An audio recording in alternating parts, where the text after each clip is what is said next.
الرحمن الرحیم۔ دوستو، اس وقت جو کتاب پڑھی جاتی ہے جس کا نام ہے تبلیغ دین، اور تبلیغ دین کا معنی ہے دوسروں تک دین پہنچانا۔ تو اس میں دین کی باتیں ہیں، اور یہ دین کی باتیں دوسروں تک پہنچانے کے واسطے کتاب لکھی گئی ہے، اور دوسروں تک دین پہنچانے کے واسطے یہ کتاب پڑھی جا رہی ہے۔ کچھ بات اچھی طریقے سے سمجھ لیجیے گا اس وقت جو میں آپ کو سمجھانا چاہوں، وہ بات شاید آپ کو اچھی نہ لگے، لیکن سنیے۔ مرہم پر پھایا رکھنے سے پہلے اس کی ذرا صفائی کی جاتی ہے۔ زخم پر پھایا رکھنے سے پہلے اس کی صفائی کی جاتی ہے تاکہ دوائی اس میں اثر کرے۔ تو یہ ایسی ہی بات ہے کچھ جسے آپ سنیں اور سمجھیں، تو جو بات آگے پڑھی جائے گی انشاءاللہ اس سے آپ کو زیادہ فائدہ ہوگا۔ ہم لوگوں نے دین کی ان باتوں کو پسند کیا ہے جن میں یہ بیان کیا جاوے کہ سارے گناہ معاف ہو جاویں گے، چھوٹے بڑے گناہ معاف ہو جاویں گے۔ اور یہ بات ہم کو کیوں پسند ہے؟ اس لیے پسند ہے کہ نماز پڑھ لیں، تسبیح پڑھ لیں، اور جو مرضی میں آوے کرتے رہیں، جتنے گناہ چاہے کرتے رہیں، یہ گناہ تو نماز سے معاف ہو جائیں گے، تسبیح سے معاف ہو جائیں گے۔ ادھر تو ہم نے یہ سوچ لیا۔ ہاں، نفس بھی راضی، شیطان بھی راضی، اور اللہ بھی راضی، ہم نے یہ سوچ لیا ہے۔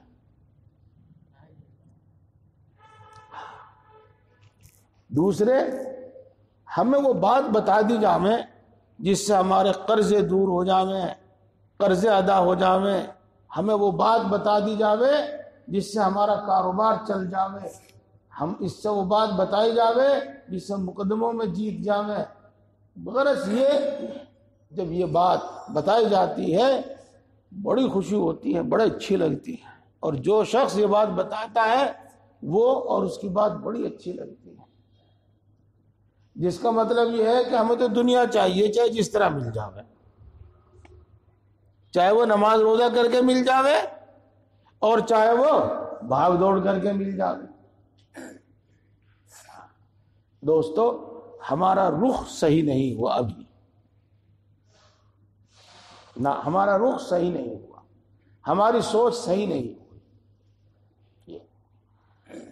پہلے اپنے آپ کو اللہ کے سپرد کیجئے، جس کو عربی میں کہتے ہیں کہ پہلے اسلام لائیے۔ اسلام کے معنی ہے پہلے اپنے آپ کو اللہ کے سپرد کیجئے، اور اللہ کے سپرد کرنے کا مطلب یہ ہے کہ بے چوں چرا اس کا کہنا مانیے۔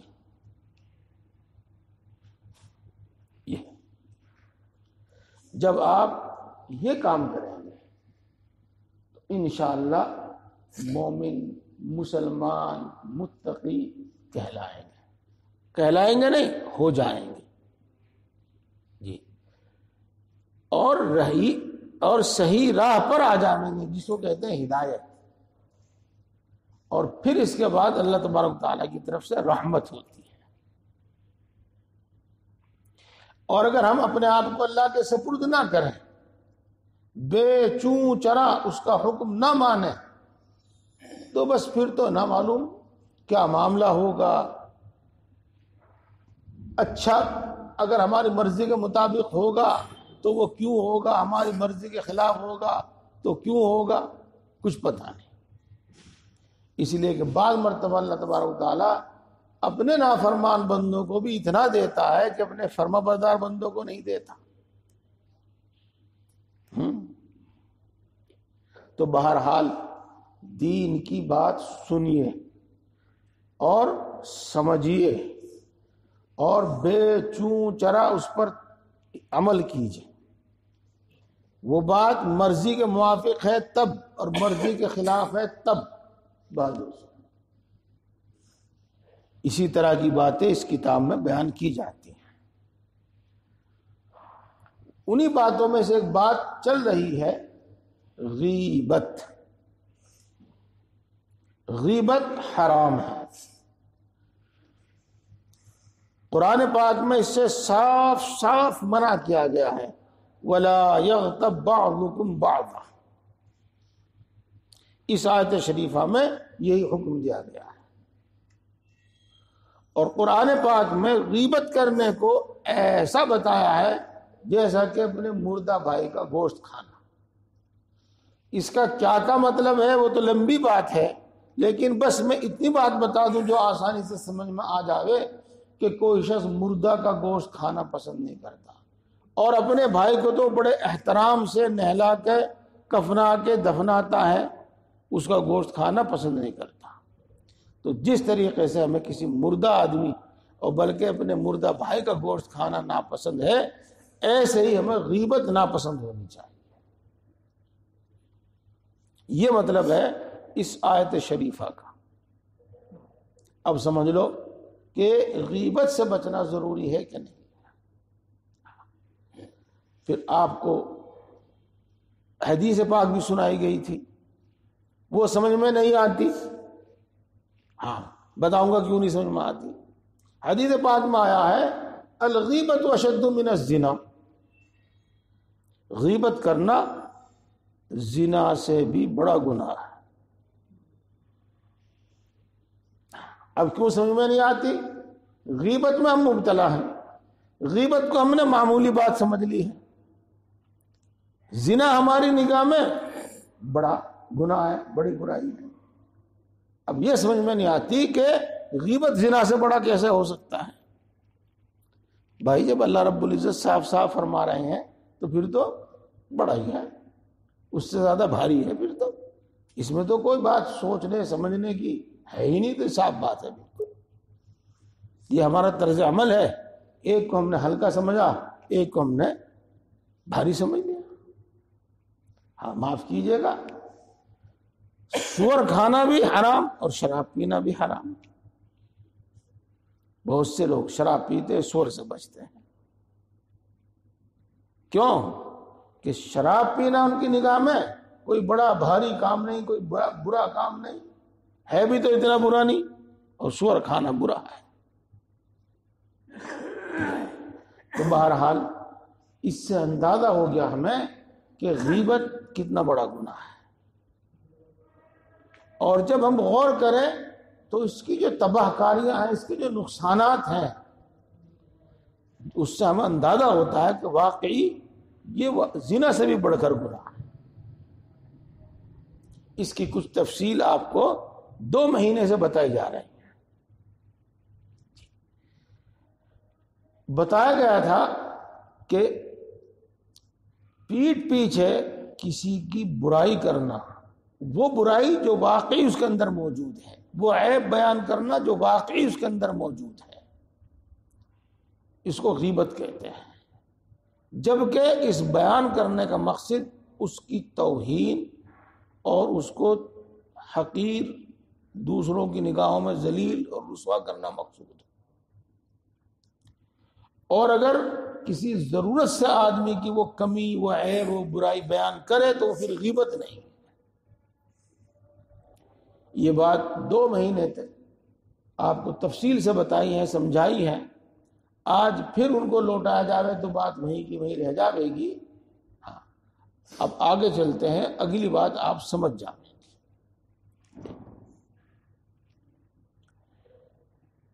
اگلی بات یہ تھی کہ غیبت سے کیسے بچا جائے. یہاں تک بات پہنچی تھی.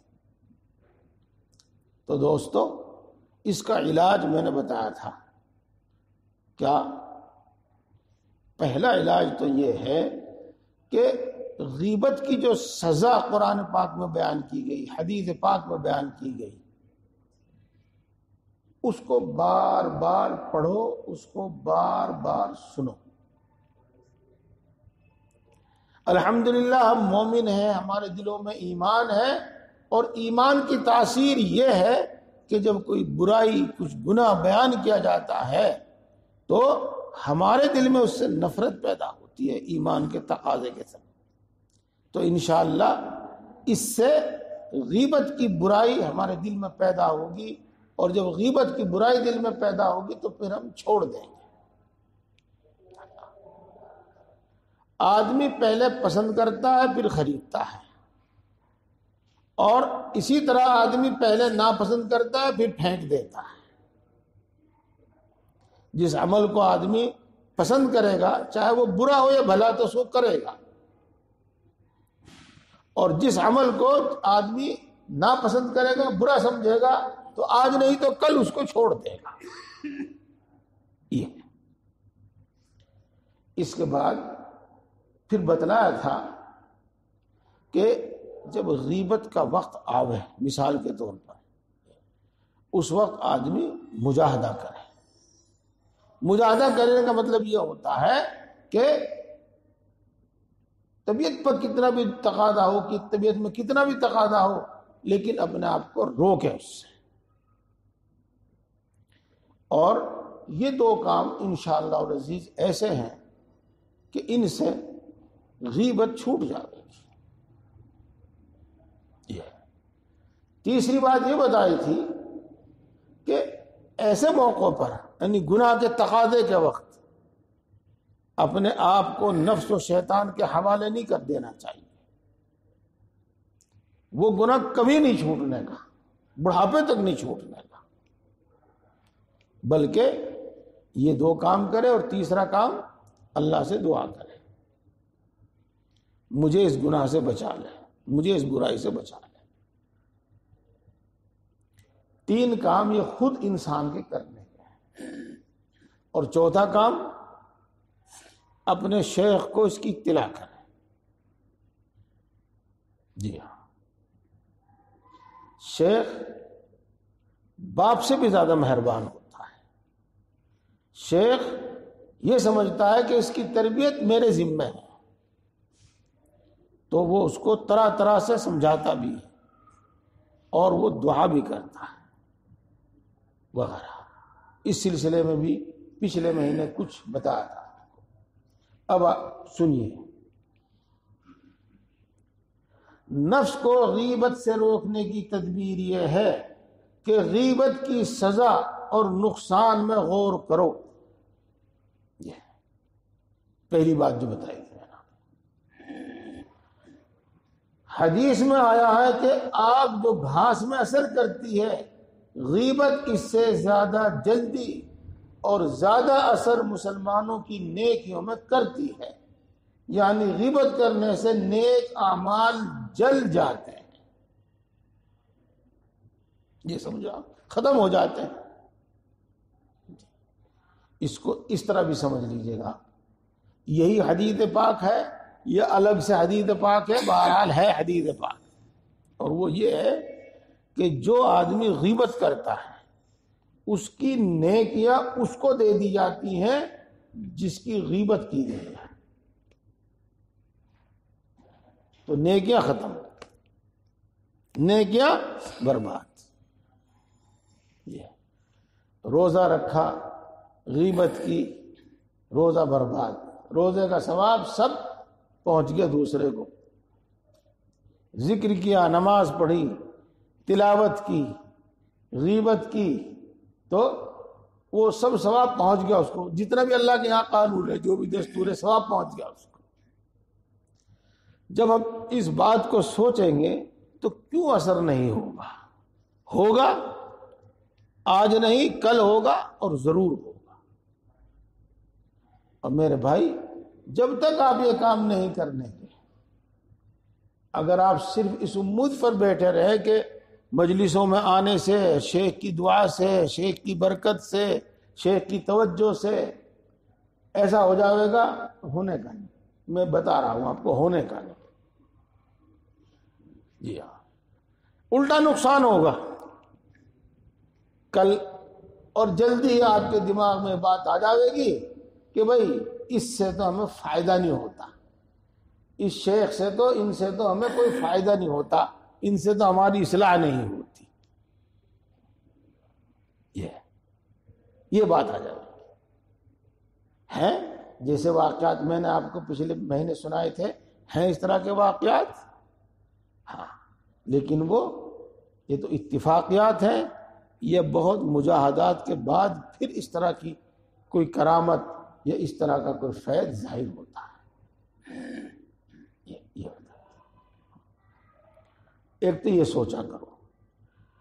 اچھا، اب ذرا سوچو کہ جب کوئی نیکوکار شخص جس نے دنیا میں مشقتیں اٹھا کر نیکیاں جمع کی تھی، جب قیامت کے دن اپنے نامہ اعمال کو دیکھے گا اور اس کو معلوم ہوگا کہ غیبت کی وجہ سے اس شخص کی نیکیاں اس شخص کے نامہ اعمال میں لکھ دی گئی ہے جس کی وہ غیبت کیا کرتا تھا، تو کس قدر حسرت اور افسوس کرے گا۔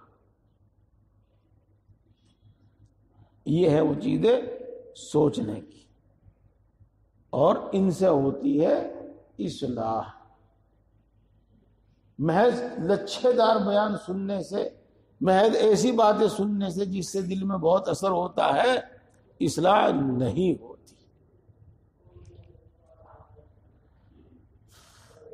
مسلمان کو سوچنے کے لیے اپنے ہی عیب بہت ہیں، اس لیے مناسب ہے کہ جب فرصت ملے تو اپنی حالت پر نظر ڈالیں، اور جو عیب اور جو کمیاں اپنے اندر پاوے ان کو دور کرنے میں لگ جائے، دوسروں کے عیب دیکھنے کا موقع ہی نہ۔ اور یوں سمجھو کہ تمہارا ذرا سا عیب جتنا تم کو نقصان پہنچاوے گا، دوسرے کا بڑے سے بڑا عیب بھی تم کو کوئی نقصان نہیں پہنچاوے گا۔ مطلب سمجھے اس کا؟ ایک دوسرا آدمی ہے، کتنا ہی بھی برا ہے، کتنا ہی بھی بڑا عیب ہے، کتنے بھی عیب اس کے اندر ہے، تو اس کا ہمیں کیا نقصان پہنچا ہے؟ کچھ نہیں۔ اور ہمارے اندر کوئی اگر چھوٹا سا عیب ہے تو اس کا نقصان ہمیں پہنچے گا۔ تو یہ سوچنا چاہیے مسلمان کو سوچنے کے لیے اپنے ہی عیب بہت ہیں، اس لیے مناسب ہے کہ جب فرصت ملے تو اپنی حالت پر نظر ڈالے اور جو عیب پاوے ان کو دور کرنے میں لگ جاوے، دوسروں کے عیب دیکھنے کا موقع ہی نہ ملے، اور یوں سمجھے کہ تمہارا ذرا سا عیب جتنا تم کو نقصان پہنچاوے گا، دوسرے کا بڑے سے بڑا عیب بھی تم کو اس قدر نقصان نہیں پہنچاوے گا۔ اور اگر تمہیں اپنا عیب نظر نہ آوے تو یہ خود ایسا عیب ہے جس کے برابر کوئی عیب نہیں، سمجھے؟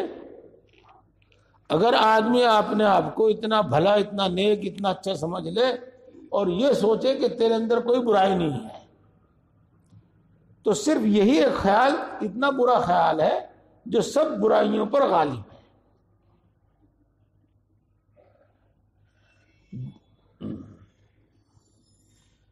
اگر تمہیں اپنا عیب نظر نہ آوے تو یہ خود ایسا عیب ہے جس کے برابر کوئی عیب نہیں، کیونکہ کوئی انسان عیب سے خالی نہیں۔ بس اپنے آپ کو بے عیب سمجھنا تو بڑا سخت عیب ہے، اس لیے اول اس کا علاج کرو، اور اس کے بعد جو عیب نظر آتے جائیں ان کی تدبیر کرتے رہو، اور اگر اتفاقاً اس پر بھی کسی شخص کی غیبت ہو جاوے تو اللہ سے توبہ کرو، اور اس شخص کے پاس جا کر غیبت کی خطا معاف کرا، اور اگر اس سے نہ مل سکو تو اس کے لیے دعائے مغفرت مانگو، اور خیرات کر کے اس کی روح کو ایصال ثواب کرو۔ غرض چونکہ تم نے غیبت کر کے اپنے مسلمان بھائی پر ظلم کیا ہے، اس لیے جس طرح ممکن ہو اس ظلم کی جلدی سے جلدی تلافی کرو، اور اس کی تلافی کے 2 طریقے بتائے، بلکہ کہہ لو 3 طریقے بتائے۔ اگر وہ موجود ہے اس سے معافی مانگو. اگر معافی نہیں مانگ سکتے کسی بھی وجہ سے، اس کے لیے دعائے مغفرت کرو اور اس کو ثواب پہنچاؤ، ایصال ثواب جس کو کہتے ہیں. اللہ دیکھو، ہر چیز سے سیکھنا چاہیے. تعریف نہیں ہوتی بلکہ رہنمائی ہوتی ہے. آپ ان الفاظ میں، ان جملوں میں غور کیا کرو جو اکثر بیشتر کیا ہمیشہ ہی آپ میری دعا میں سنتے ہیں. ان دعاؤں میں سے ایک دعا یہ بھی ہے، ہمیشہ ہے، اللہ جس کا ہمارے ذمہ کوئی بھی حق ہے اس کی مغفرت فرما. سنتے ہیں آپ دعا میں؟ کوئی بھی حق ہے اس کی مغفرت فرما.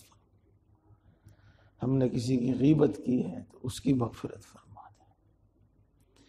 کسی کا کوئی مالی حق ہے جس کا ہمیں علم نہیں ہے، اور کوئی حق ہے جو ہم ادا نہیں کر سکتے، اللہ اس کی مغفرت فرما دے. یہ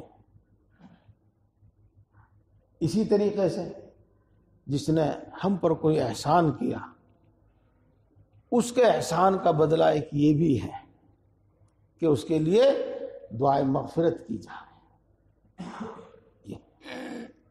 یہ وہی چیز ہے.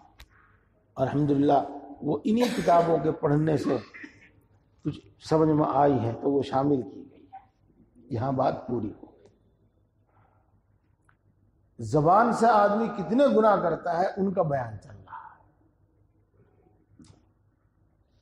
پہلا بیان چلا تھا خوشامد اور دوسروں کی بیجا تعریف کرنا، اور دوسری بات تھی غیبت کرنا، اور تیسری بات ہے فضول جھگڑا کرنا. فضول جھگڑا کرنا، خام خواہ بحثا بحثی میں مبتلا رہنا. بہت سے آدمی آپ نے دیکھے ہوں گے ان کو خام خواہ کی عادت ہے کہ وہ کوئی بات کہیں گے اور اس بات کو پھر ثابت کرنے پہ لگ جاویں گے، اس کی پچ ہو جائے گی ان کو. فلاں جیتے گا، فلاں ہارے گا، فلاں تو ایسا ہے، فلاں تو ایسا ہے، وغیرہ وغیرہ. اور جب بات سنو، ان سے بات کرو تو بس کسی کی برائی کسی کی بھلائی اسی میں رہتے ہیں. تو فضول بحث اور فضول جھگڑا یہ زبان کی تیسری آفت ہے. پہلے سن لو اور پھر میں آخر میں اس کا آپ کو خلاصہ اور آخر میں حل بتاؤں گا. رسول مقبول صلی اللہ علیہ وسلم فرماتے ہیں کہ جو مسلمان حق پر ہونے کے باوجود جھگڑے سے دستبردار ہو جاوے، جھگڑا چھوڑ دے، تو اس کے لیے جنت میں ایک اعلیٰ محل تیار کیا جائے گا. یہ بالکل صحیح ہے کہ حق پر ہوتے ہوئے خاموش ہو کر بیٹھ جانا بہت دشوار ہے. اسی لیے حق پر ہو کر جھگڑے سے علیحدہ ہو جانا ایمان کا کمال شمار ہوتا ہے. دیکھو پوری آیت شریفہ پڑھ دیجئے جس کے یاد ہو. مجھے تو وہی ٹکڑا یاد آ رہا ہے، وَهُوَ أَلَدُّ الْخِصَامِ. آیا قرآن پاک میں؟ جی مجھے تو یاد ہے، 2 جگہ یاد پڑتا ہے. تو جھگڑالو آدمی اللہ کے نزدیک بہت ناپسند ہے. اور جھگڑالو وہی جو میں نے آپ کو بتایا.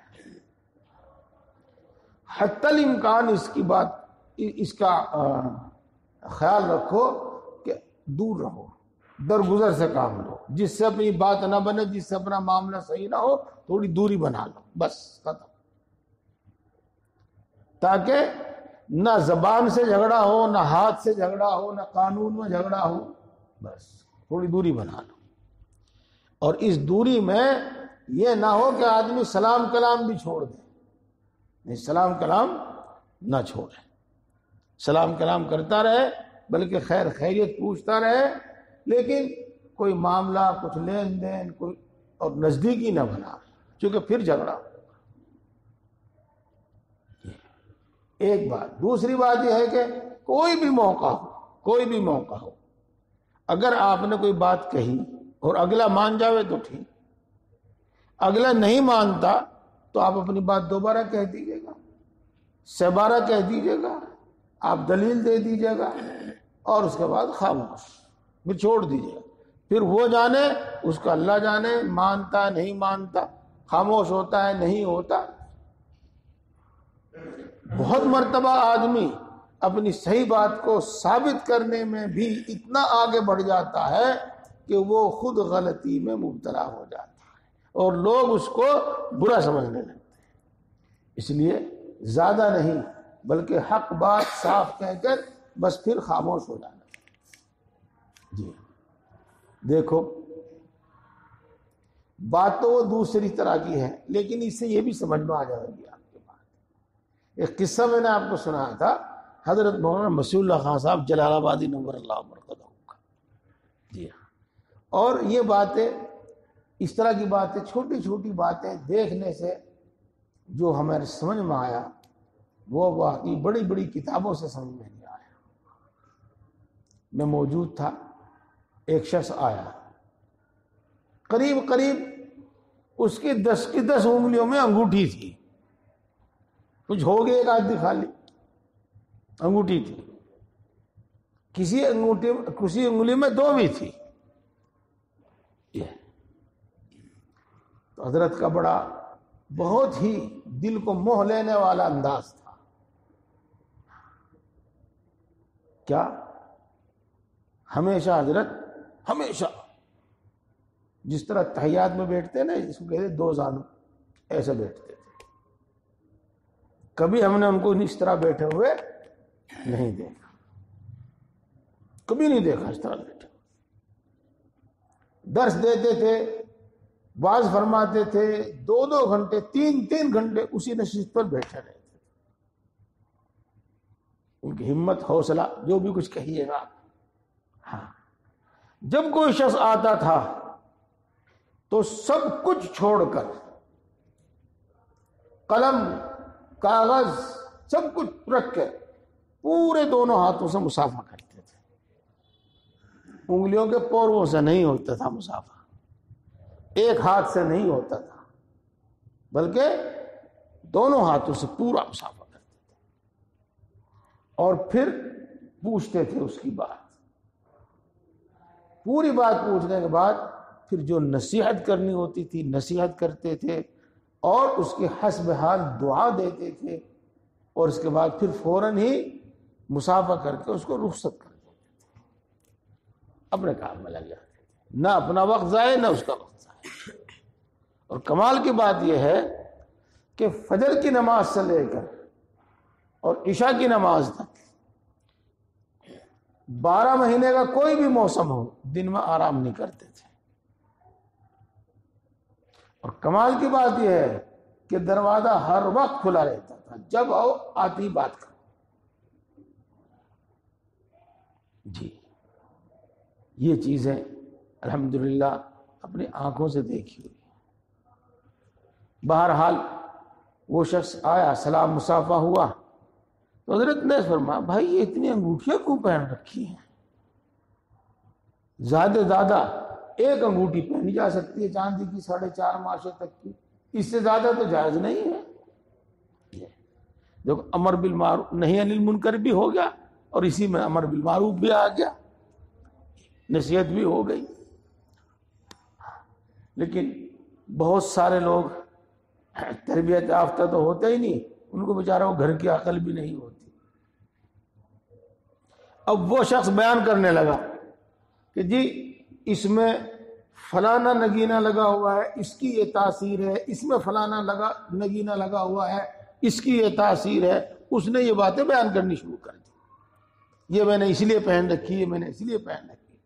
بات ہو رہی تھی جائز ناجائز کی، وہ ان کی تاثیر اور فائد بیان کرنے لگا۔ ہاں، حضرت فرمایا، بھائی میں نے آپ کو شریعت کا مسئلہ بتایا، شریعت کا حکم بتایا، اب آپ جانیں۔ بات پوری بتا کر پھر بات کو ختم کر دو، اس کے بعد پھر بحث مباحثے میں نہ لگو، اپنی بات کے ثابت کرنے کے در پہ نہ ہو جاؤ۔ یہی مطلب ہے آپ کو جو میں نے بتایا۔ اب آگے سنیے، اور اگلی بات سمجھنے سے پہلے پھر وہی میری پرانی بات آتی وہ سنیے گا۔ صرف فضائل سن لینا کافی نہیں ہے، اور صرف وعید اور عذاب سن لینا کافی نہیں، بلکہ پھر جس چیز کا ہمیں حکم دیا جا رہا ہے اس کو سمجھنا ہے کہ کیسے ادا کرنا ہے،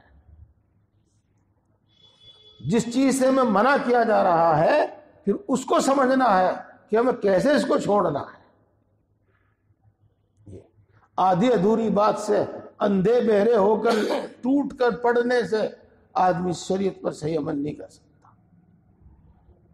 اور اس میں آدمی کو غور کرنا پڑتا ہے، سوچنا پڑتا ہے۔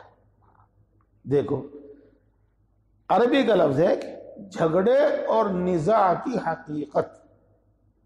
جھگڑا نزاع کسے کہتے ہیں؟ جان لو کسی بات پر اعتراض کرنا اور اس کے لفظ یا معنی میں غلطی اور کمی نکالنا جھگڑا کہلاتا ہے، اور اکثر یہ دو وجہ سے ہوتا ہے، یا تو کبر کی بنا پر کہ آدمی اپنی بڑائی اور اپنی زبان کی تیزی کا اظہار کرنا چاہتا ہے، اپنی بڑائی ثابت کرنا چاہتا ہے، اپنی قابلیت ظاہر کرنا چاہتا ہے، اور تکبر ہے، اس وجہ سے وہ جھگڑا کر رہا ہے۔ اور یہ دوسرے شخص کو چپ کر کے عاجز عاجز بنا دینے کا شوق ہوتا ہے۔ اس لیے مسلمان کو چاہیے کہ جو واقعی بات ہو اور جو سچ اور حق ہو اس کو تسلیم کر لے، اور جتنی خلاف واقعہ یا غلط بات ہو اس پر خاموشی اختیار کرے۔ البتہ اگر اس غلطی کے ظاہر کرنے میں کوئی دینی فائدہ ہو تو اس وقت سکوت اور خاموشی جائز نہیں، مگر پھر بھی اس کا ضرور خیال رکھے کہ جو کچھ بیان کرے وہ نرمی اور سہولت سے بیان کرے، تکبر سے بیان نہ کرے اور سختی کے ساتھ بیان نہ کرے۔ بس بات پوری ہوگی اور سمجھ میں آ گئی آپ کی۔ زبان کا چوتھا گناہ، چوتھی آفت مذاق اور دل لگی کرنا اور زیادہ ہنسنا ہنسانا۔ عادت ہے ہر کسی کا مذاق اڑانا، ایسی باتیں کرنا جس سے دوسرا ہنسے، چٹکلے چھوڑنا، یہ بیہودہ باتیں ہیں، فضول باتیں ہیں۔ اس سے دل مردہ ہو جاتا ہے، دل مر جاتا ہے۔ اور میں بتایا تھا آپ کو کہ عقل دل میں ہی ہوتی ہے، یہی فرماتے ہیں مشائخ بھی اور فلسفی حضرات۔ اور دل کا مر جانا یہی ہے کہ اس کے اندر صحیح اور غلط میں فرق کرنے کی صلاحیت نہیں رہتی، صحیح اور غلط میں فرق کرنے کی صلاحیت نہیں رہتی، اور اس آدمی کا رعب اور اس آدمی کی عزت و وقار جاتا رہتا ہے۔ ایسا شخص لوگوں کی نظروں سے گر جاتا ہے، اور بسا اوقات دوسروں کو اس سے کینہ اور عداوت ہو جاتی ہے، دشمنی ہو جاتی ہے، اور دل میں سے نور معرفت ختم ہو کر دل میں تاریکی آ جاتی ہے، اور تحت الثری میں یعنی زمین کے نیچے پھینک دیا جاتا ہے۔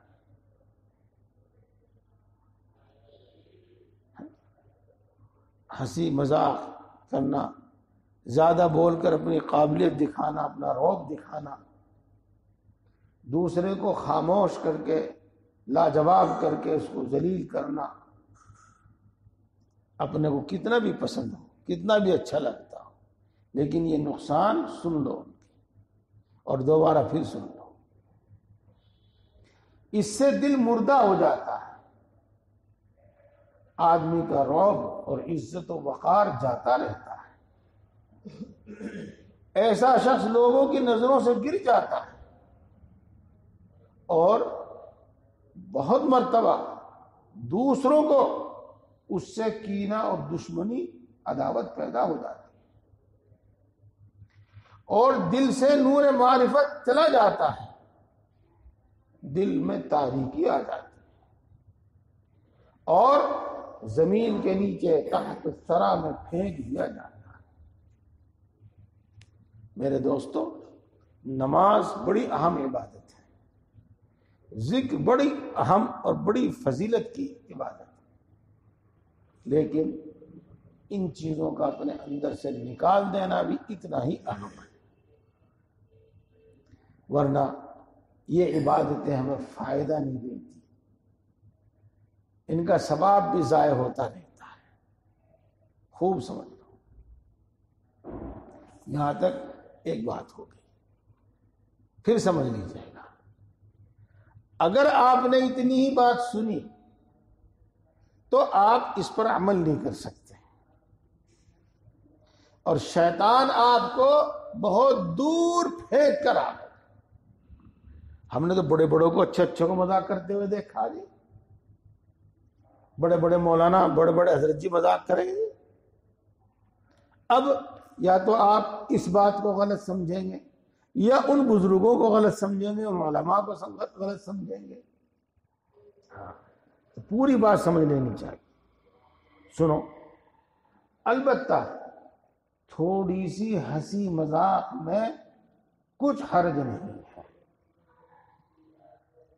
اس میں بھی دو باتوں کا لحاظ رہے.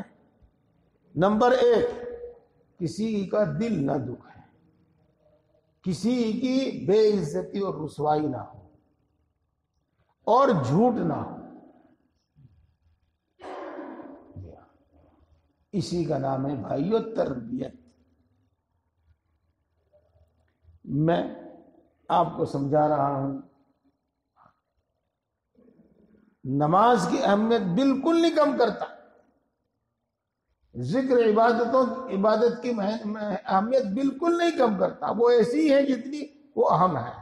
بس اتنا بتا رہا ہوں بار بار کہ جب تک ہمارے اندر سے برائیاں نہیں جاتی تو ان کا ہمیں پورا فائدہ حاصل نہیں ہوتا، ان کا ثواب بھی ضائع ہو جاتا ہے، اور آدمی تربیت یافتہ نہیں کہلاتا، آدمی نیک و شریف نہیں بنتا، آدمی اللہ کا ولی نہیں بنتا. خصوصاً اگر بیوی بچوں کا دل خوش کرنے کے لیے مذاق کرے تو سنت ہے، کیونکہ ایسا مزاح اور ایسا مذاق رسول مقبول صلی اللہ علیہ وسلم سے بھی ثابت ہے. مگر وہ مزاح دراصل سچی اور واقعی بات ہوتی تھی، کسی قسم کا جھوٹ نہیں ہوتا تھا. اسی کو میں نے کہا جھوٹ نہ ہو، اور دوسرے کسی کا دل نہ دکھے، کسی کی بے عزتی نہ ہو، رسوائی نہ ہو. مثلا ایک بڑھیا سے آپ صلی اللہ علیہ وسلم نے فرمایا کہ جنت میں بوڑھی عورت کوئی نہیں جائے گی. تو اس کا مطلب یہ تھا کہ جنت میں جو بھی عورت جائے گی وہ جوان ہو کر جائے گی. جب یہ کہا کہ کوئی بوڑھی عورت جنت میں نہیں جائے گی تو اس کا مطلب عام طور سے ایک دم ذہن میں یہی آتا ہے کہ وہ جوان عورتیں جو مریں گی وہ تو جنت میں جائیں گی، اور جو بوڑھی ہو کر مریں گی وہ جنت میں نہیں جانے کی. اور بوڑھی عورت جب یہ سنے گی تو بہرحال اس پر تو ایک فکر سوار ہو جائے گی، اور بس وہ جب وہ ہکی بکی رہ جاوے گی تو اسی سے سننے والوں کا دل خوش ہو جائے گا. یہی وہ مذاق ہے. پھر جب اس کو یہ بتایا جاوے گا کہ اس کا مطلب یہ ہے کہ بوڑھی عورت بوڑھی ہونے کی حالت میں جنت میں نہیں جاوے گی، بلکہ اس کو جوان کر کے جنت میں بھیجا جاوے گا، تو وہ بھی ہنس پڑے گی، وہ بھی خوش ہو جاوے گی. کوئی بات نہ رسوا کرنے والی ہے اور نہ ہی جھوٹ اور خلاف واقعہ ہے.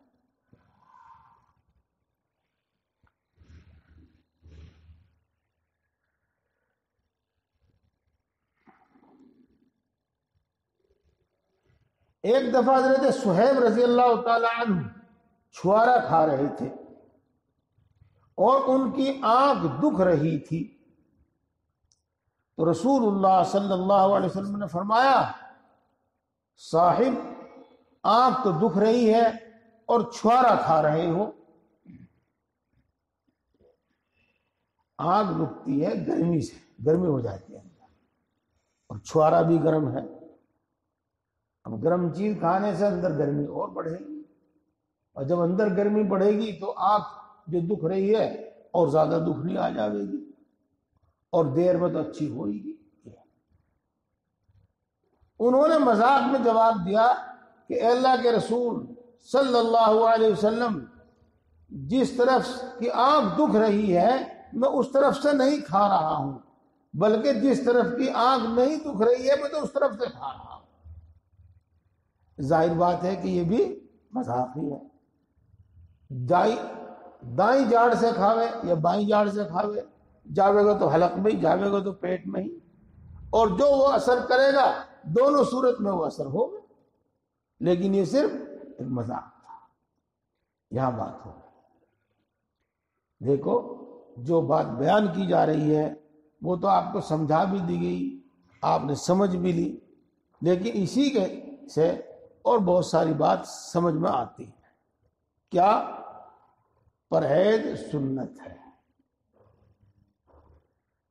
بیمار ہے اور جو جی چاہ رہا ہے کھا رہا ہے، ارے دیکھی جائے گی جو کچھ ہوگا اللہ مالک ہے، اس سے کیا ہوتا ہے؟ اللہ کے حکم سے ہوتا ہے جو کچھ ہوتا ہے، اور بیمار کرنے والی چیزیں کھا رہا ہے، بیماری بڑھانے والی چیز کھا رہا ہے، اس میں کیا رکھا؟ اللہ کے حکم سے ہوتا ہے جو کچھ ہوتا ہے۔ بھائی یہ اللہ کے رسول صلی اللہ علیہ وسلم کی تعلیم نہیں ہے، یہ تو جہالت والی بات ہے۔ اللہ کے رسول صلی اللہ علیہ وسلم تو پرہیز کے لیے فرماتے تھے، جیسا کہ ابھی آپ نے سنا اور سمجھا۔ ایک دفعہ رسول اللہ صلی اللہ علیہ وسلم حضرت عائشہ رضی اللہ تعالی عنہ کے ساتھ محض دل جوئی اور خوش طبعی کے طور پر دوڑ لگائی، غرض ایسا مزاح اور ایسا مذاق اس میں کچھ حرج نہیں ہے، البتہ اس سب کے باوجود اس طرح کا مذاق کرنے کی بھی عادت نہیں ڈالنی چاہیے۔ ہاں کبھی کبھار ہو گیا تو ٹھیک۔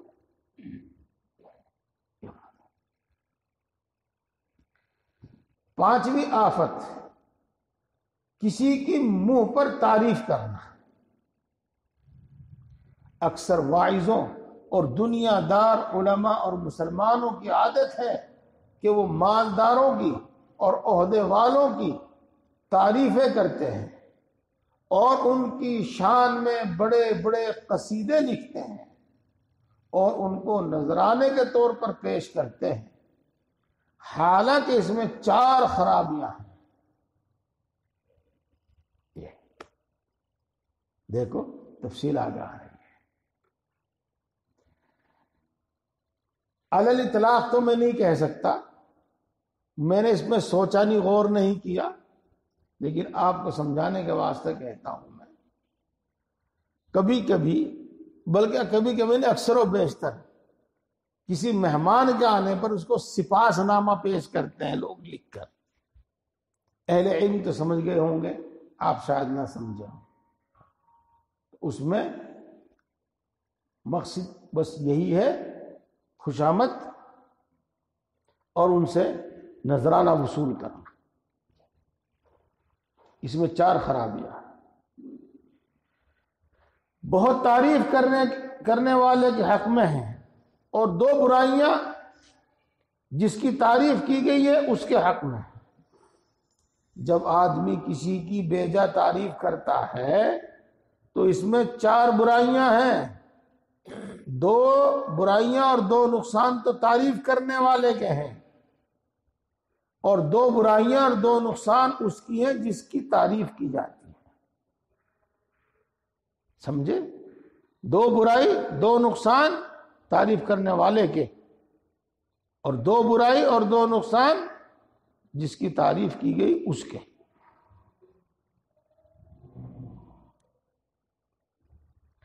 اول ایسی باتیں بیان کی جاتی ہیں جو واقع کے خلاف ہوتی ہیں، یعنی جھوٹی ہوتی ہیں، اور جن کا ممدوح میں نشان بھی نہیں ہوتا۔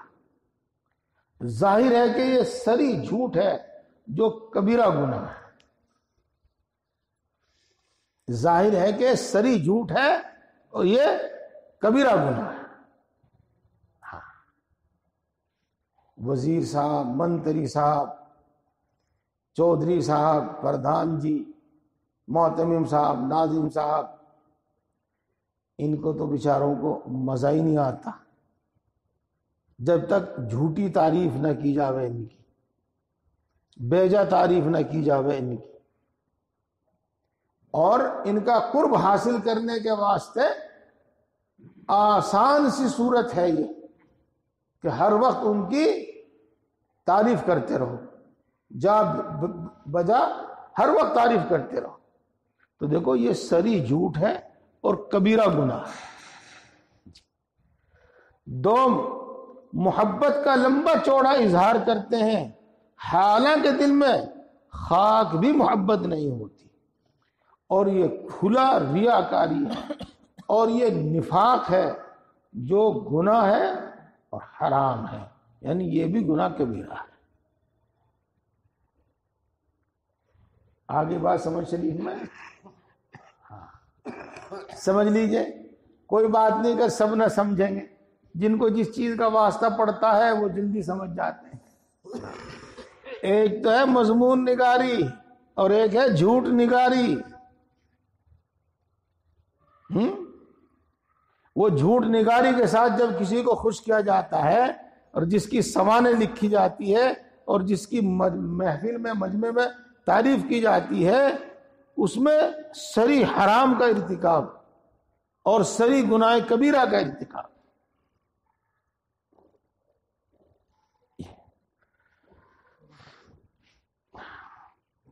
تیسرے، اٹکل کے تیر چلائے جاتے ہیں، اور جو بات یقینی طور پر معلوم نہیں ہوتی محض گمان سے اور انداز سے اس طرح بیان کیا جاتا ہے جیسا کہ بالکل یہ سچ ہو۔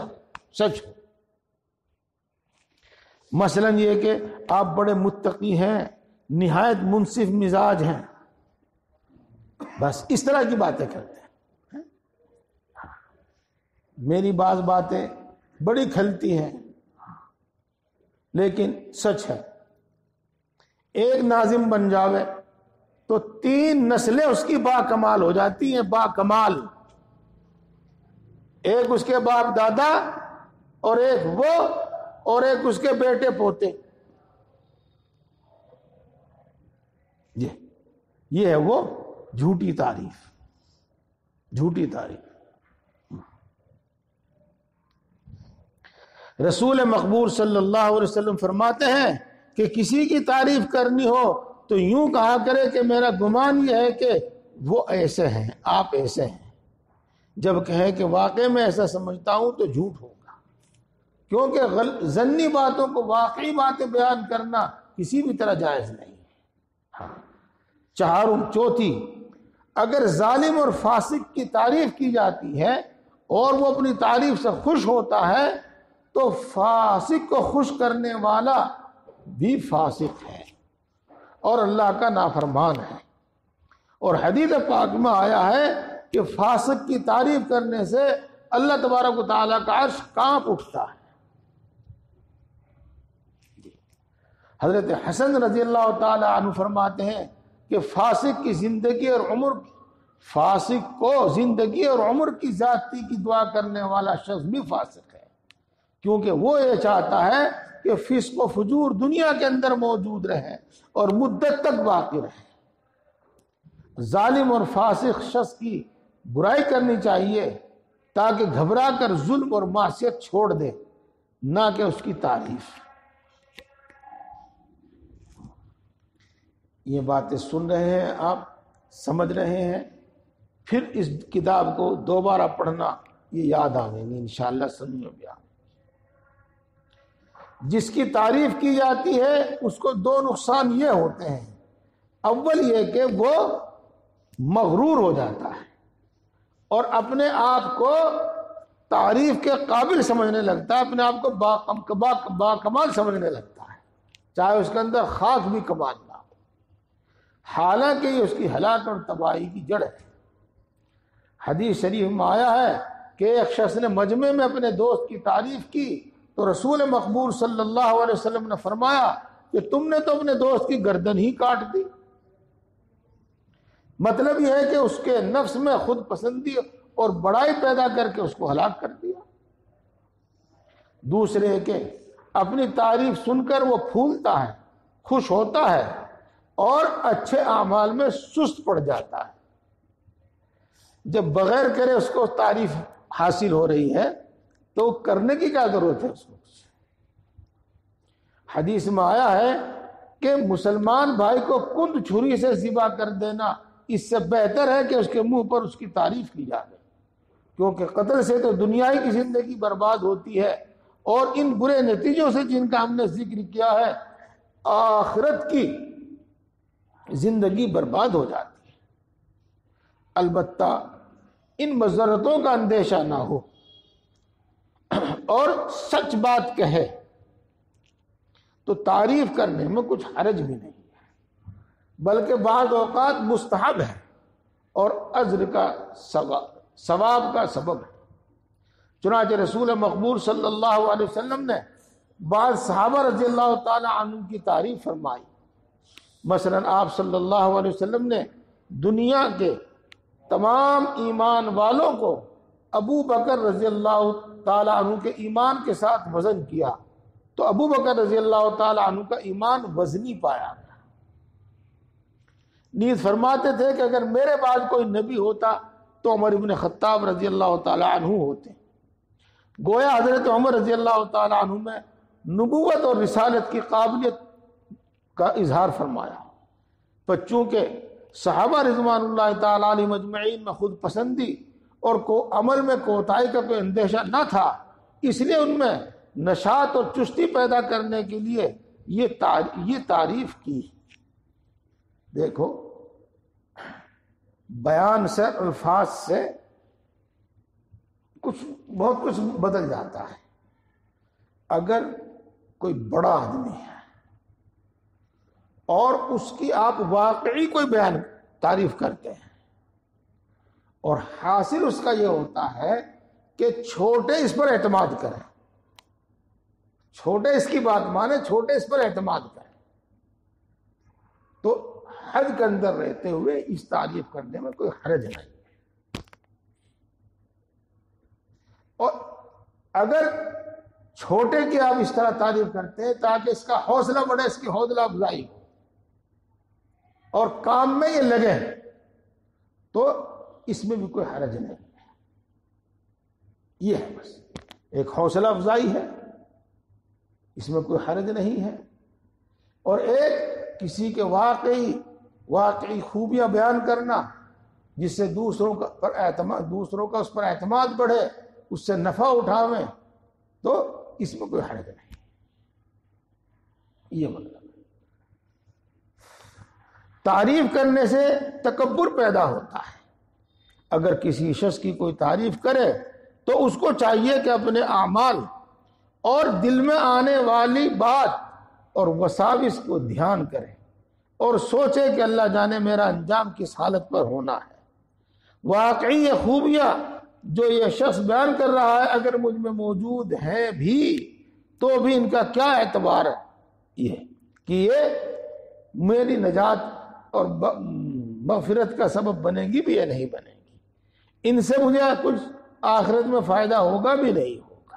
یہ نیز اپنی دل کی بیماریوں اور اپنے اندر کے عیب پر نظر کرے اور خیال کرے کہ یہ پوشیدہ عیب ایسے ہیں کہ اگر اس تعریف کرنے والوں کو معلوم ہو جاوے تو یہ میری تعریف کرنے کے بجائے میری برائی کرے گا۔ غرض مسلمان کو چاہیے کہ اپنی تعریف سن کر خوش نہ ہو بلکہ اس کو دل سے ناپسند کرے۔ اسی کی جانب رسول مقبول صلی اللہ علیہ وسلم ارشاد فرماتے ہیں کہ منہ پہ تعریف کرنے والے کے منہ میں مٹی بھر دو۔ حضرت علی کرم اللہ وجہہ کی جب تعریف ہوتی تھی تو یوں دعا مانگتے تھے اے اللہ میرا جو گناہ ہے اسے معلوم نہیں، وہ بخش دیجئے، اور جو کچھ یہ کہہ رہا ہے اس کا مجھ سے مواخذہ نہ کیجئے، اور مجھے ان کے گمان کے مطابق بہتر بنا دیجئے، جیسا کہ میں ہوں آپ ہی خوب جانتے ہیں۔ بس یہ باتیں میں نے پڑھ دی، آپ میں سے جس کی سمجھ میں آگے پوری الحمدللہ، اور جس کی پوری سمجھ میں نہیں آئی تو کچھ نہ کچھ کیا بہت کچھ سمجھ میں آئی ہوں گی۔